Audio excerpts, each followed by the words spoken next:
Hello, and thank you for joining me once again. My name is Dr. Sharon Skembry, and I'm here to talk about international business. Specifically, we're working from the Charles Hill textbook, and today we're going to cover the chapter 13, which is focused on strategy. The title of the chapter is The Strategy of International Business. Now, some students struggle with this concept of strategy. So when you hear strategy, think direction, okay? Right, so we've got 4 learning objectives for this chapter. We're going to explain the concept of global strategy. We're going to recognize how firms can profit by expanding globally. We're going to understand pressures for cost reductions and local responsiveness, how this influences strategic choice. And we end the chapter by looking at the different global strategies that we can employ to be competitive in the global marketplace. Now, in the last 5 weeks, we've been talking predominantly about the macro environment. We've been talking about the political macro environment, the economic macro environment, and the legal macro environment, and how these different environments are interdependent. Okay, so now we shift focus away from that big picture macro environment to a focus on the organization itself. So what we're essentially talking about here is strategy, or direction in other words, for an organization to navigate that international environment and improve the organization's performance. So we are going to look at increasing revenue and in turn profitability through a market development strategy. In other words, shifting from a domestic focus into a foreign market operation.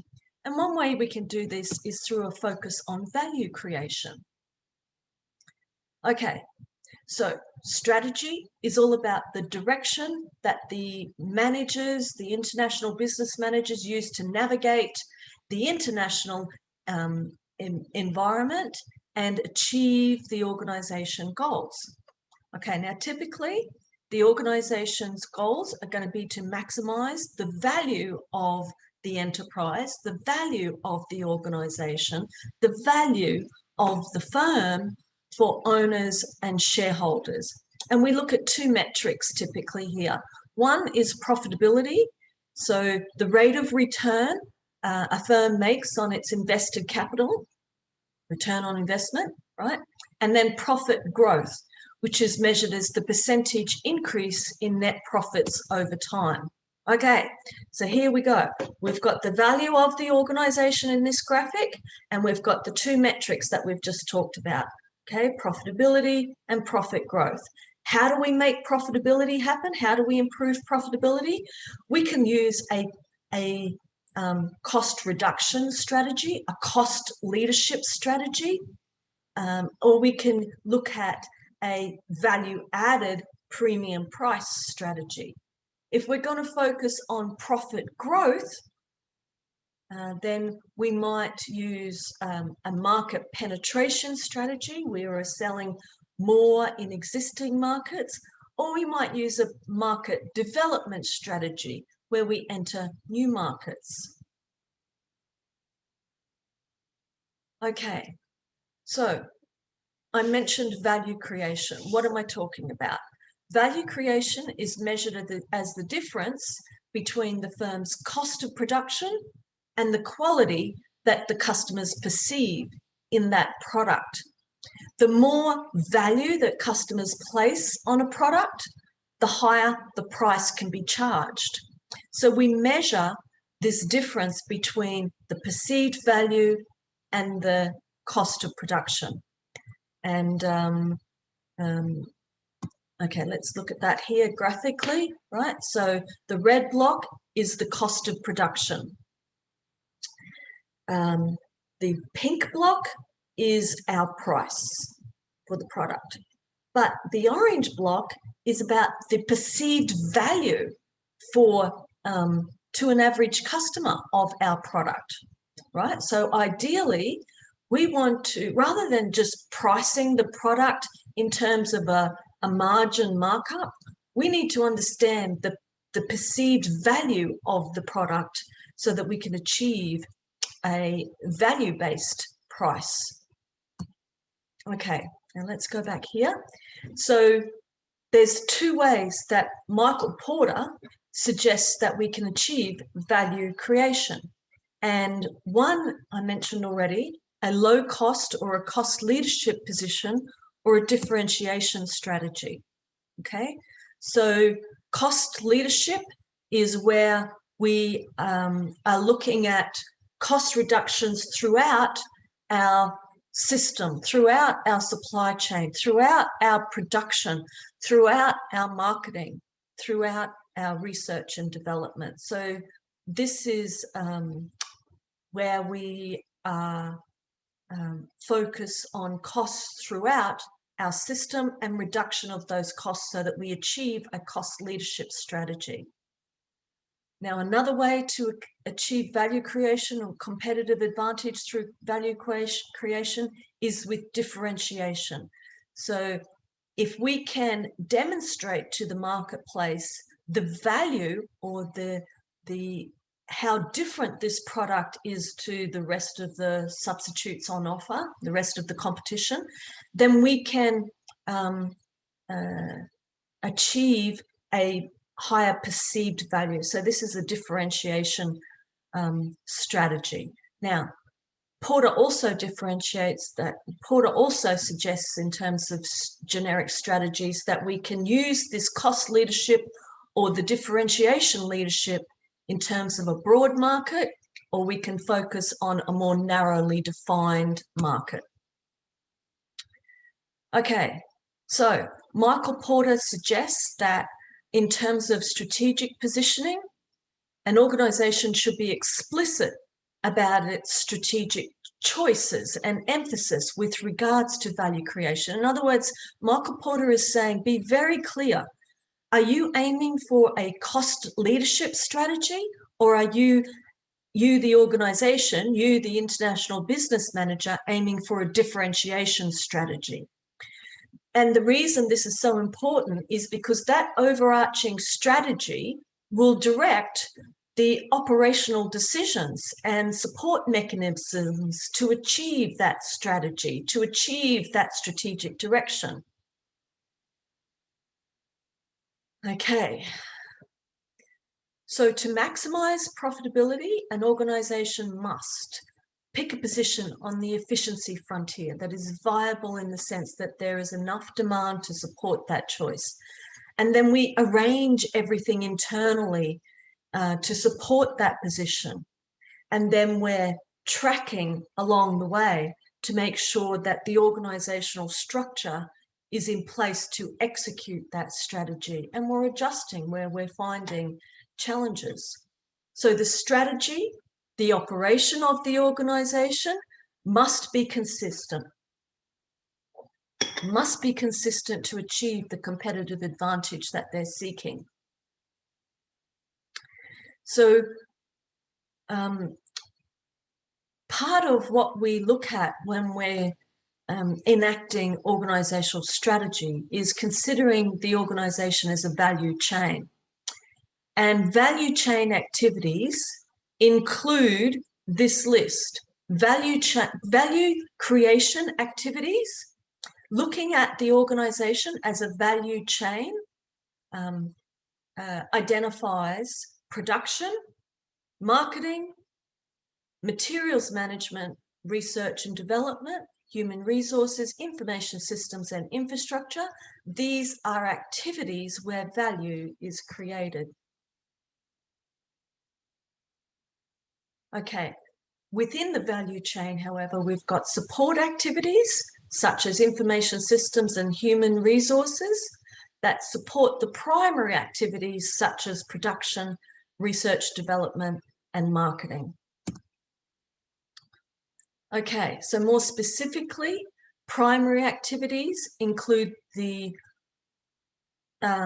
design, creation, and delivery of the product, the marketing support and the after-sales service that's on offer, the research and development that's focused on the design and the production processes, the production, as in the creation of the goods or the services, the marketing and sales that can increase the perceived value of a product and discover through market research processes customer needs. And then there's the customer service orientation, the service activity that provides after-sales service and support. In terms of support activities, we are talking about providing inputs that allow the primary activities, and here are the primary activities again, to occur, right? Support activities provide support for the primary activities, and the support activities include information systems that can impact the efficiency and effectiveness in which the firm manages other value creation activities. There's the logistics control of the physical materials throughout the value chain, and human resources ensures that the organisation has the right mix of skilled people and ensures that the people, the team, the people on the ground have adequate training, motivation and compensation. Then there's the support activity of infrastructure. So this includes organisational structure, so the way the organisation is set up, the control systems and the organisational culture. These are support activities in the value chain. So let's just go back to this graphic and remind ourselves. Support activities include information systems, organisational infrastructure, such as logistics, and human resources. And these support activities are necessary to make the primary activities happen. And the primary activities are the research and development of a product or product creation, ideation, the production of the product, the marketing of the product, the sales of the product, and then the after-sales service. So if we're going to take an organisation from domestic operation to a global operation, then we have to be able to expand what we're doing domestically. So ideally, we would get the domestic operation and the domestic product designs on track, on point, before we try and expand internationally. But taking the domestic market to a foreign market, expanding from domestic to foreign markets, is a good idea because we're expanding our potential size of the market. Another reason it's a good idea to expand internationally is because the organisation can better realise location economies.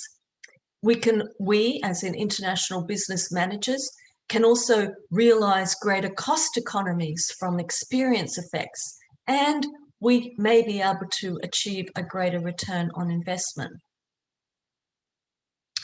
All right, so now let's talk about each of these in turn, starting with the market development strategy. Here we're talking about expanding from domestic to international. Ideally, when we take on a market development strategy, we want to keep in the forefront of our minds what the organisation's core competencies are. So core competency refers to the skills that an organisation has that competitors cannot easily match or imitate. Now, core competencies might exist in any of the value creation activities, but essentially, core competencies are the bedrock of the organization's competitive advantage. It's what you do well that others don't do so well. And successful organizations transfer their identifiable core competencies from domestic to foreign markets. And competitors just can't keep up because it's all about this is what this organization is really good at. So they're really good at it in the domestic market. Now let's expand it internationally. With regards to achieving local economies, when we expand internationally, we're talking about economies, cost efficiencies that arise from performing a value creation activity in an optimal location for that activity. So sometimes geographic resources is what allows us to achieve that location economy. Sometimes it's the people, or sometimes it's the regulations of that location that allows us to achieve a location economy. So location economies can lower the cost of value creation and help the organization achieve a low cost position. Okay, and location economies can enable an organization to differentiate its product that's offered better than how the competitors are offering that product. So we're strengthening our point of differentiation. Location economies can also create a global web. And what we're talking about here is when different stages of the value creation value chain are dispersed in various locations around the world where value is maximized or costs of value are minimized in those particular locations. So when we're creating a global web, we are creating a global advantage. So it takes analysis, it takes research to recognize where these location economies can be achieved.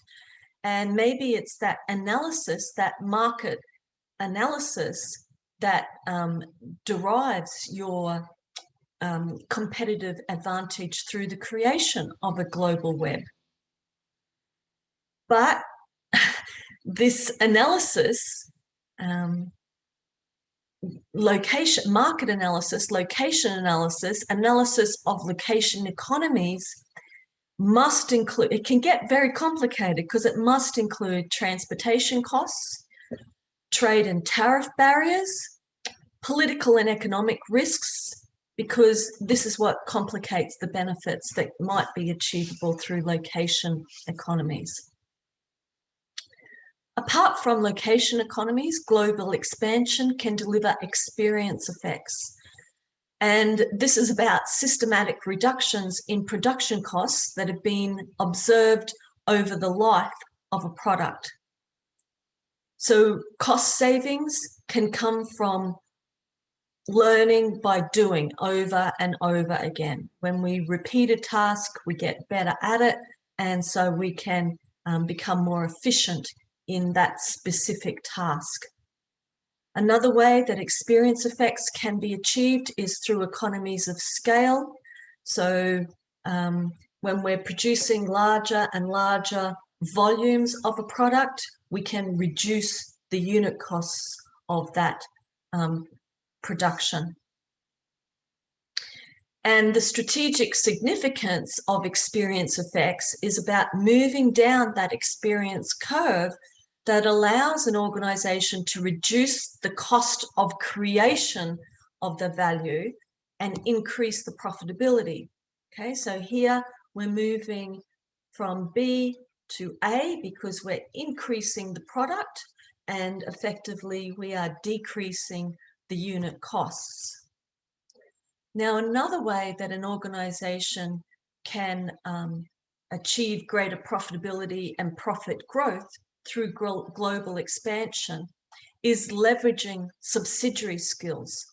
So in mature multinational organizations, there's valuable skills that can be developed in foreign subsidiaries. So in other words, we can learn from operating in foreign markets and then bring that learning, that knowledge back home, and maybe even take it to our other foreign markets.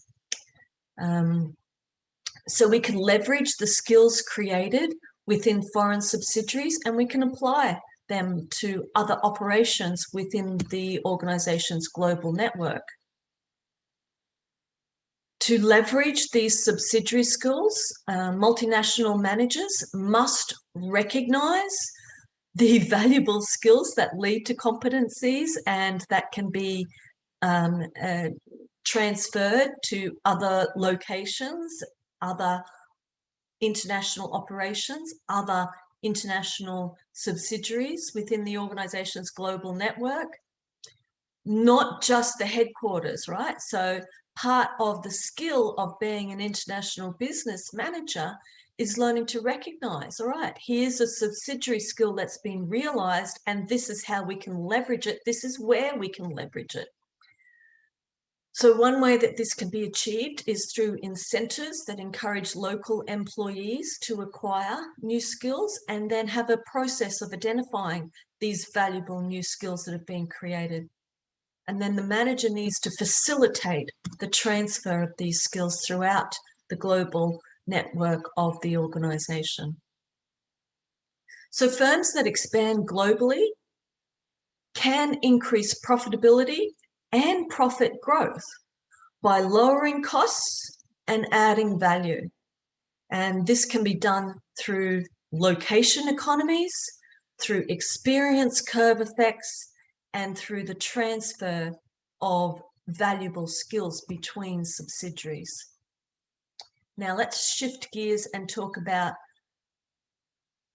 the pressure of cost reductions and the pressure for local responsiveness. So the pressure for cost reductions require a firm to lower the costs of value creation throughout the organization system. And the pressure for cost reduction can be greater in industries that produce commodity type of products.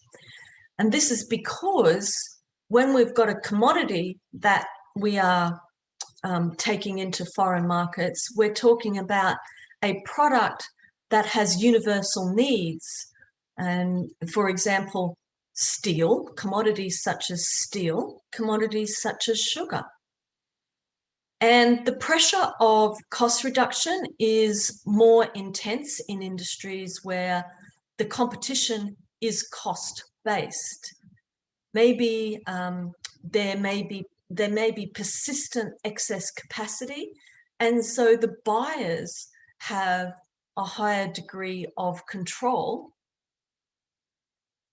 and they can just switch to a competitor product if they so choose. So when competition is price-based, typically in mature markets, typically in commodity type markets, then there's going to be greater pressure on the organization to achieve cost reductions, to take a cost leadership strategy approach. Now, apart from pressures for cost reduction, international business managers can experience pressures for local responsiveness. Pressures for local responsiveness can be higher when we're looking at different markets that have a high variation in customer tastes and preferences.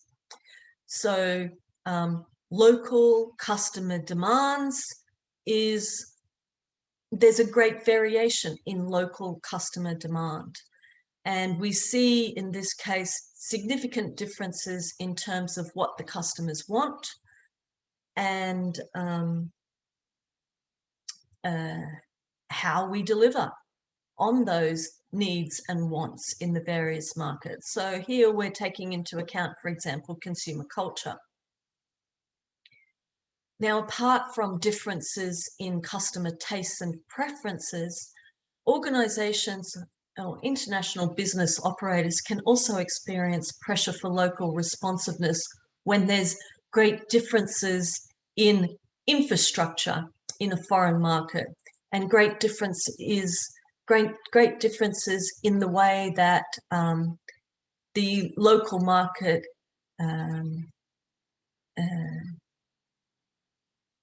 engages in manufacturing and production, for example. So even distribution, right? So some foreign markets, they may require brokers to be involved to help navigate the manufacturing and production functions in a foreign market for a foreign subsidiary. And part of why this might be required is because of the way that the manufacturing and production function is set up in a foreign market. Part of why this might be the case is because of differences in technical standards that are required. I mentioned differences in distribution channels. So this might be a reason why international business managers are experiencing local responsiveness. For example, in Japan, for example, in Papua New Guinea. There's quite complex distribution networks involved, and you may well need to be very responsive to those local market differences in order to distribute your product in that foreign market. All right, so in some foreign markets, there are regulations that require local content to be used. So host governments demand that local content be used. They might require a certain percentage of local content for the manufacture of a product on their land, in their country, in that foreign market. And in some countries, the required percentage of that local content may well be higher. And so this is a pressure for local responsiveness. Now, other than using a global standardization approach, there is a recognized rise of regionalism. So, for example, across the EU, there is a rise of regionalism. And so what we've got going on across the EU is a convergence of not only tastes and preferences, but also infrastructure and government demands. Similarly, in Asia Pacific, and what this means for international business managers is the ability to standardize a product across a region. So in this case, the pressure for local responsiveness is actually regional rather than more specific into a particular country or district, for example. Okay, so we have to choose a strategy. How do we do that?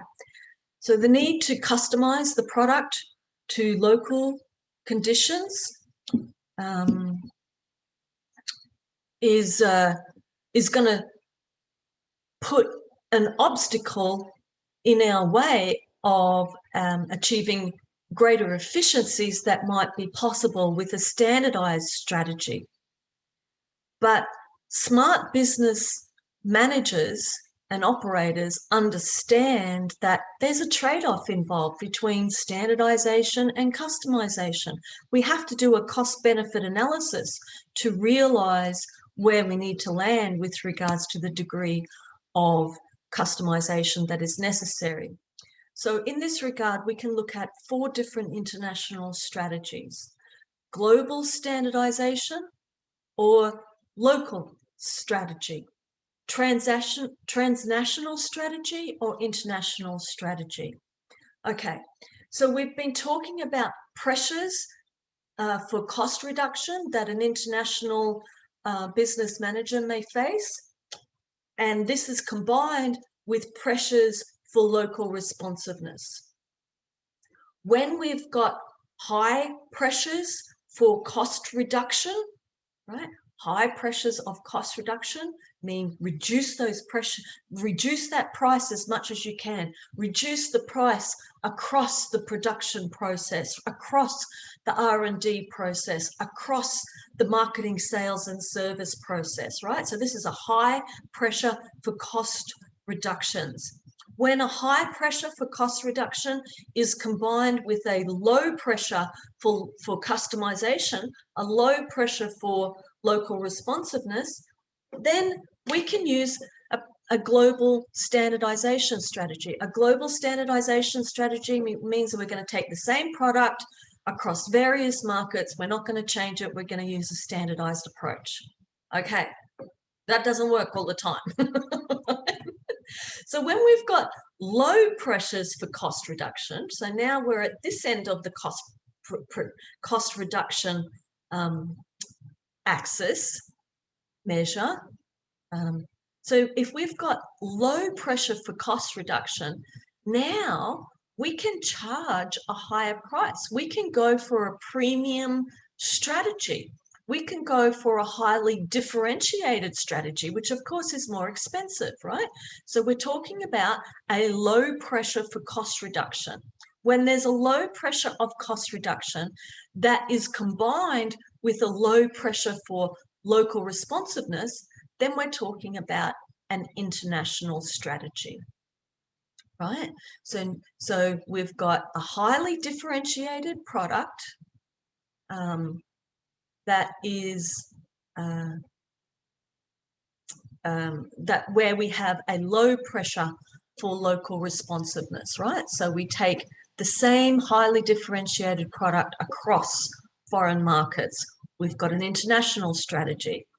A transnational strategy is where we're going for the cost leadership strategy again, because now we're back with a high pressure for cost reduction, but this time we're combining it with a high pressure for local responsiveness. Okay, so cost leadership strategy and highly customized. This is referred to as a transnational strategy. And the fourth option is when we're recognizing a low pressure for cost reduction, but a high pressure for local responsiveness. So highly differentiated and highly customized, then we're talking about a localization strategy. So let's talk about each of these in turn now to develop our understanding a little bit more. A global standardization strategy. For example, Coca-Cola. So Coke looks at cost reductions that come through economies of scale, through learning effects, as well as location economies. They're very strategic as to what they do where. And so they're effectively chasing a cost leadership strategy, a low-cost strategy on a global scale throughout their value chain, throughout their primary production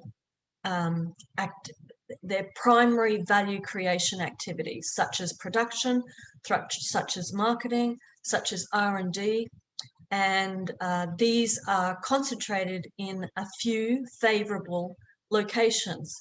They're pretty much avoiding customization. It's the same product globally.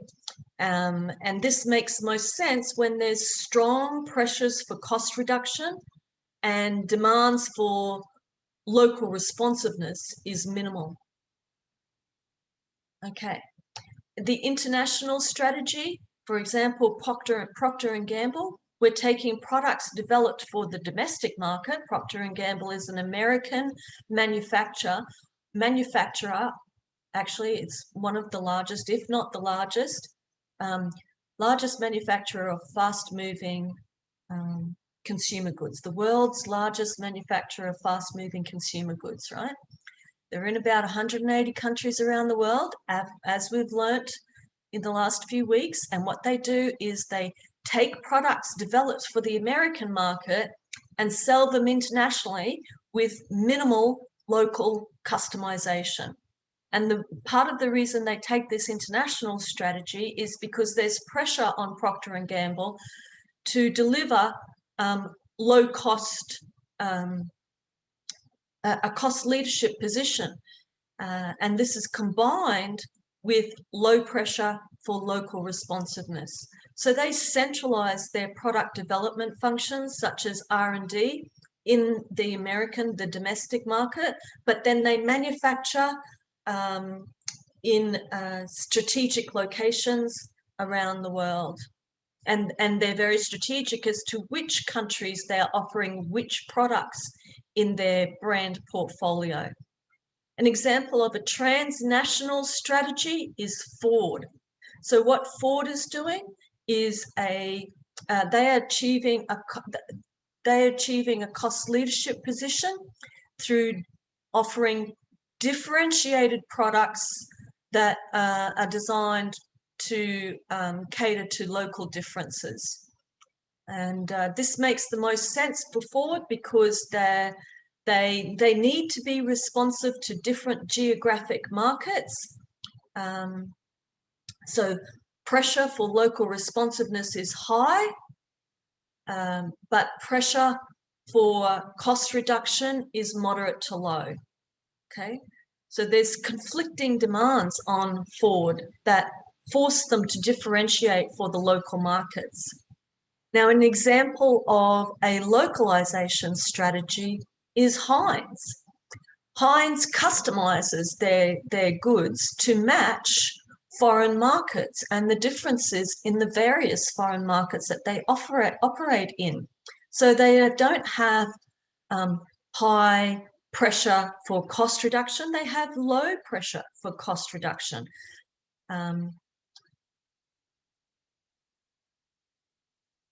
But they have a high pressure for customization. All right, now, astute business managers and operators recognize that strategy is dynamic. Strategy has to be dynamic. Strategy has to change over time because the macro environment that they're using to navigate the strategy that they're employing to navigate that macro environment, the macro environment is changing, so the strategy has to change accordingly. And the competitors are out there operating in the same macro environment, and the competitors are adapting. So you better make sure that you're doing a good job of anticipating what the changes are in the marketplace and how the competitors are going to react as well. So strategy may not work long term. You have to be flexible. You have to be monitoring what are the market dynamics doing, which way are they trending, and how can you effectively navigate that space. So organizations may need to shift globalization strategy to a transnational strategy because they want to keep ahead of the competition. Localization strategies are expensive, and facing the competition in terms of employing a localization strategy may mean that you need to switch to a transnational strategy. Localization strategies are less viable as the competition increases. Okay, so just like a localization strategy is less viable as the competition increases, so too is an international strategy. So an international strategy may need to shift towards a more standardized approach, or at least a transnational approach. And similarly for a localization strategy, we probably are going to shift to a transnational strategy as competition emerges. And competition is going to emerge when we're making money. So this is what happens. This is market pressure. So shifts in the market environment, shifts in the macro environment, shifts in the industry. This is what is necessary for the organization to keep in touch with, so that they recognize how to adapt their strategy and hold their competitive advantage, effectively hold that competitive advantage.